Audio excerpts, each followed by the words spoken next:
জ্বালানি তেলের সক্ষমতা ও কার্যক্রম পর্যালোচনা করে মজুদ বাড়াতে পরামর্শ দেন প্রধানমন্ত্রী তারেক রহমান। মন্ত্রিপরিষদ বৈঠক শেষে কথা জানিয়েছেন মন্ত্রিপরিষদ সচিব নাসিমুল গনি সচিবালয়ে।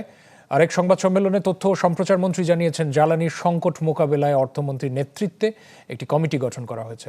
প্রধানমন্ত্রীর তথ্য উপদেষ্টা বলেছেন যে আতঙ্কিত হবার কিছু নেই, সরকার চাইছে দাম না বাড়িয়ে ভর্তুকি দিতে। এক্সপার্ট ডার্ক স্যাপ এবং মাইল্ড অন হ্যান্ডস টেকনোলজি সমৃদ্ধ অরিক্স অ্যাডভান্স ডিটারজেন্ট পাউডার আপনার লন্ড্রি এক্সপার্ট। জ্বালানি নিয়ে উদ্বেগ উৎকণ্ঠা বাড়ছেই। পারস্য উপসাগরের অস্থিরতার ঢেউ লেগেছে এদেশেও। তবে সরকার প্রধান থেকে অংশীজন বসে নেই কেউই। সামাল দিতে বিকল্প উপায় খুঁজছেন সবাই। এরই ধারাবাহিকতায় সচিবালয়ে জ্বালানির সক্ষমতা ও কার্যক্রম পর্যালোচনা করেন প্রধানমন্ত্রী। নির্দেশনা দেন মজুদ বাড়ানোর উদ্যোগ নিতে। এক সংবাদ সম্মেলনে প্রধানমন্ত্রীর তথ্য উপদেষ্টা বলেন, যারা দাম বাড়বে ভেবে মজুদ করছেন তারা জানেন না সরকার দাম বাড়ানোর নয় বরং ভর্তুকি দেওয়ার কথা ভাবছে।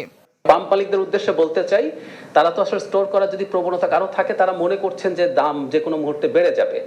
আমাদের মাননীয় প্রধানমন্ত্রী স্পষ্টভাবে জানিয়েছেন জ্বালানির দাম বাড়ছে না, সুতরাং জ্বালানির দাম যেহেতু বাড়ছে না, এই স্টোর করে রাখার প্রবণতা আসলে তাদের জন্য খুব বেশি বেনিফিশিয়াল হবে না। আর তথ্য সম্প্রচার মন্ত্রী বলেন, প্যানিক বাইং এর কারণে সরকারকে চাপে থাকতে হয়। অভিযোগ করেন, রাজনৈতিকভাবে একদল লোক এ পরিস্থিতিকে পুঁজি করতে চায়। অর্থমন্ত্রীর নেতৃত্বে একটা মন্ত্রিপরিষদ কমিটি গঠন করা হয়েছে এবং তারা অত্যন্ত দক্ষতার সঙ্গেই এই সময়কার পরিস্থিতিকে একটা সুষ্ঠু ব্যবস্থাপনার মধ্যে এনেছেন। ফলে আমাদের এই মুহূর্তে কোনো সংকট নাই আশা করি। এদিন মন্ত্রিপরিষদের বৈঠকে উত্থাপিত অর্থ সংক্রান্ত 5টি অধ্যাদেশ আইন করতে চূড়ান্ত করা হয়। পরে সংবাদ সম্মেলনে মন্ত্রিপরিষদ সচিব বলেন, সংকট সামাল দিতে স্পট মার্কেট থেকে জ্বালানি কিনছে সরকার। নতুন করে 2 কার্গো এলএনজি কেনারও সিদ্ধান্ত হয়েছে।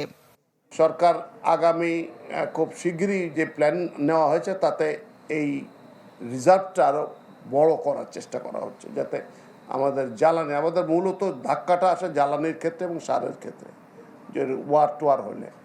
তো এই জ্বালানির ক্ষেত্রে এই ব্যবস্থাগুলো নেওয়া হয়।